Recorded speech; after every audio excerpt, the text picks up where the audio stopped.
This right here is the 2024 Kia Sonet Facelift. That's right. पहली बार देखोगे तो आपको लगेगा यार ये तो बिल्कुल सेम लग रही है, क्योंकि एक्चुअली मोर और लेस सेम लगती है, बट कुछ माइन्यूट चेंजेस है एक्सटीरियर में, बट फीचर्स जो हैं उनको भरपूर आपको दिया गया है। तो कौन से फीचर्स हैं, कौन सी माइन्यूट डिटेल्स हैं, क्या कुछ आपको पता होना चाहिए अगर आप इस गाड़ी को खरीदने का सोच रहे हैं, उसके बारे में बात करेंगे।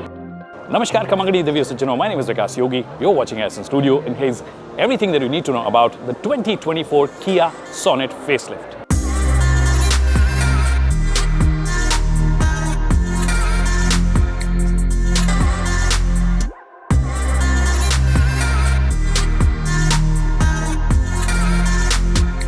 तो what's the difference? Slightly revise grill, headlamp में ये जो शेप दिख रही है वो XUV 300 जैसी नजर आ रही है।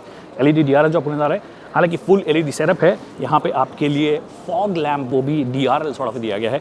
बम्पर में हल्का फुल्का चेंज किया गया, बट मोर और लेस सेम लगती है। एक मेजर चेंज, फ्रंट में आपको कैमरा नजर आ रहा है, साइड में भी कैमरा दिया गया, पीछे भी दिया गया, दैट मीन्स 360 डिग्री कैमरा आपको दिया गया है। उसके अलावा अलॉय व्हील्स जो हैं वो थोड़ी बहुत अलग हुई है, हालांकि सेक्शन जो है वो सेम है। अभी भी सेम अपोलो एलनेक 4G के टायर्स आते हैं, 215 सेक्शन 60 और 16 इंचेस के हैं। तो ये कुछ चेंजेस आपको नजर आएंगे। साइड में एक्चुअली कोई चेंज नहीं किया गया है, जो चेंज किया गया है वो रेयर में किया गया है।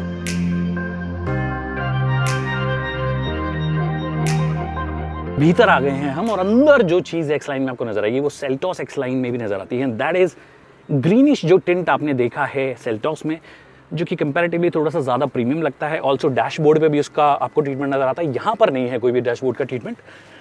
यहाँ पे अगर आप देखोगे तो सीट्स पे ऑफकोर्स आपको दिया गया है, और स्टीयरिंग व्हील जो है वो भी ब्लैक सॉर्ट ऑफ ही रखा है। आई विश इसको भी सेम कलर का कर देते तो थोड़ा एक वो बोलते हैं ना कि सिमेट्री में आ जाती। 10.25 इंच की टच स्क्रीन दी गई है। हालांकि ये जो ब्लू जो शेड है ना वो मुझे एक्चुअली कोई खास नहीं लगता है, बट बहुत ही फ्लूइड है, कोई दिक्कत नहीं है।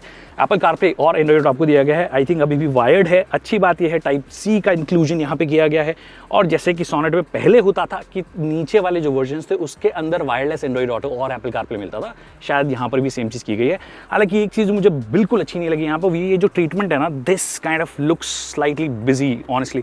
ये वाला जो पार्ट है ऐसा लग रहा है कि आफ्टर थॉट है, बहुत ज़्यादा, बहुत सीमलेस नहीं है, जो कि हम यूजुअली देखते हैं कि किया अपनी गाड़ियों में करता है। बाकी स्टीयरिंग व्हील जो है अभी भी टिल्ट एडजस्टमेंट ही इसमें आता है, टेलीस्कोपिक एडजस्टमेंट नहीं आता, मतलब रीच वाइज एडजस्ट नहीं कर सकते हो। वायरलेस चार्जर आपको दिया गया, जिसके अंदर चप्पल प्रो मैक्स जितना अगर आपका फ़ोन है तो वो आ जाएगा। तो वो एक अच्छी चीज़ है। And like I said, type C type A का इंक्लूजन, 12V पावर सॉकेट, वो चीज़ दी गई है। स्टोरेज के लिए यहाँ पर भी जगह है, यहाँ पर आप फ़ोन रख सकते हो। फिर यहाँ पर अगर आप देखोगे तो आपको 2 फोल्डर्स वगैरह वो सब चीज़ें जो पहले भी मिलती थी वो सब चीज़ें यहाँ पर भी है। So that's that. ये इसको आप एडजस्ट नहीं कर सकते हो ड्राइवर के हिसाब से।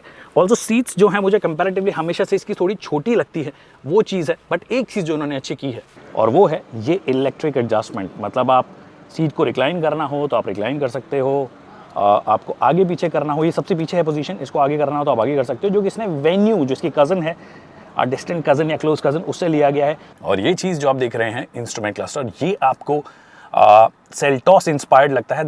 इको मोड में कुछ इस तरीके का हो जाता है, फिर उसके बाद में नॉर्मल मोड में ऐसे रहता है, स्पोर्ट मोड में थोड़ा रेड आ जाता है।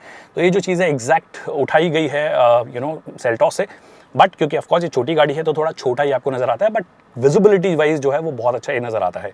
और क्योंकि एडास लेवल 1 के फीचर्स दिए गए हैं, दैट मीन्स आपको लेन कीप असिस्ट वगैरह हो गया, हाईवेज वगैरह पे चला रहे हो गाड़ी, तो वो चीज़ डेफिनेटली इन्होंने ध्यान रखी है। तो फीचर्स भर के आपको डेफिनेटली यहाँ पे दिए गए हैं। Like I told you, this is the only section that I didn't like. और सनरूफ के नाम पे आपको एक छोटा सनरूफ मिलता है, जिसका काम डेफिनेटली ये नहीं है कि अपने बच्चों को बाहर सुखाएं, आप बच्चों को अंदर रखें और इसको बंद करके रखें, अनलेस मौसम एक्चुअली बहुत अच्छा हो। तो ये चीज़ आपको डेफिनेटली यहाँ पे दी गई है। आई विश को ड्राइवर सीट में भी, एक्सलाइन की प्राइस मुझे नहीं पता, बट को ड्राइवर भी अगर इलेक्ट्रिक एडजस्टमेंट आ जाता तो मज़ा आ जाता। यहाँ पे सॉफ्ट टच जो है वो आपको नज़र आ रहा है। One problem that still remains there is the rear seat space.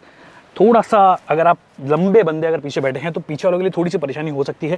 हालांकि मेरी जितनी अगर हाइट है 5'6", 5'7" या 5'8" भी तो आप बैठ सकते हो, बट ऐसा खुला वाली फीलिंग जो है वो आपको नहीं आ रही है। बट कुछ चीज़ें दी गई है, अभी अपनी हर गाड़ी में देते हैं, वो है इनका एयर प्योरीफायर, जो कि वायरस प्रोटेक्शन भी देता है ऐसा बोलते हैं ये, और डिफरेंट तरीके के प्रोटेक्शन देता है। हो सकता है 99.9%, वो 0.1% वाला शायद रह जाए तो अलग बात है। बट ये वाली बात है कि ये जो चीज़ें थोड़ी सी गिमिकी हो सकती है, I am not too sure, but rear AC vents वगैरह जो आपको दिए गए हैं वो अच्छा है। AC इसका बहुत अच्छा काम करता है। ऑल्सो टाइप सी जो पीछे दिए गए हैं, दैट मीन्स थोड़े नए ज़माने की गाड़ी हो गई, क्योंकि अब टाइप सी वाले फ़ोन्स सबके पास में आ रहे हैं और वैसे ही अडेप्टर्स और वैसे ही फ़ोन्स वगैरह जो हमको देखने को मिलते हैं। बाकी सीट लाइक ए सेट 4 लोगों के लिए कंफर्टेबल है। 5 लोग बैठेंगे तो ठस ठस के बैठेंगे आप, तो ठस ठस के ना बैठिए और इस्तेमाल कीजिए इसका, जिसमें 2 कप होल्डर्स आपको दिए गए हैं और ये अच्छा खासा बड़ा है, तो अगर 4 लोग बैठ रहे हैं I think it's way more comfortable. Also adjustable headrest आपको दिया गया है। हालांकि एक चीज़ अभी भी मिस की है, वो ये कि बीच में जो है आपको अभी भी जो पैसेंजर बैठेगा उसके लिए फिक्स टाइप का हेडरेस्ट भी नहीं दिया गया है, जो कि शायद एक छोटी गाड़ी में थोड़ा प्रॉब्लम हो जाता है, क्योंकि फिर आपका व्यू जो है वो कंप्लीटली ब्लॉक हो जाएगा, तो उस हिसाब से शायद इन्होंने हटा दिया है। But overall these are the changes that you see here. Also आप सेफ्टी फीचर्स की बात करोगे तो बहुत सारे भर भर के दिए हैं, एंड किया is probably one of those companies जो 6 एयर बैग्स स्टैंडर्ड दे रही है, ABS, ABD and all of that, जो पूरी लिस्ट है मैं यहाँ पे मेंशन कर दूंगा। ADAS लेवल 1 के फीचर दे इनमें कोलिजन ब्रेकिंग हो गया, क्रूज कंट्रोल हो गया, जैसे मैंने बोला क्रूज कंट्रोल हो गया, और ये सब चीज़ें जो हैं आपको दी गई है, जिसमें lane keep assist, lane departure warning, ये सब चीज़ें जो हैं वो आपको दी गई है। लेवल 2 नहीं है, बट लेवल 1 इस सेगमेंट के हिसाब से I think it's more than enough. वो जो रियर सीट में जगह कम है ना, उसका रीज़न है ये बूट।